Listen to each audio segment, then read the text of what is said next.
শুভ মহাষ্টমী, সবাইকে শারদীয় প্রীতি শুভেচ্ছা ভালোবাসা জানাই। সবাই পুজো ভালো কাটুক। তো আজকে আজকে মহা অষ্টমী, তো এখানে লুচি ভাজছি, লুচি আর ছোলার ডাল। তো আমরা তো অঞ্জলি দেবো, তার জন্য সকাল সকাল চান করে নিয়েছি, মাথা ঘষে নিয়েছি। তো ওদের জন্য করবো লুচি। লুচিগুলো দেখুন কি ফুলছে।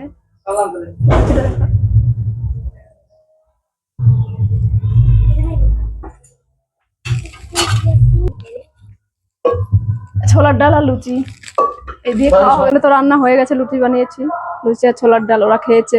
আমি আর আমার মেয়ে অঞ্জলি দেবো। তো আজকে সাজটা কেমন হয়েছে অবশ্যই কমেন্ট করে জানাবেন। এই শাড়িটা না, এই আলপনাটা আমার মেয়ে করেছিল, ভিডিওতে ছাড়া আছে। কেমন লাগছে আলপনাটা? তো যাবো এখন প্যান্ডেলে যাবো। আজকের মতো এই পর্যন্ত, টাটা।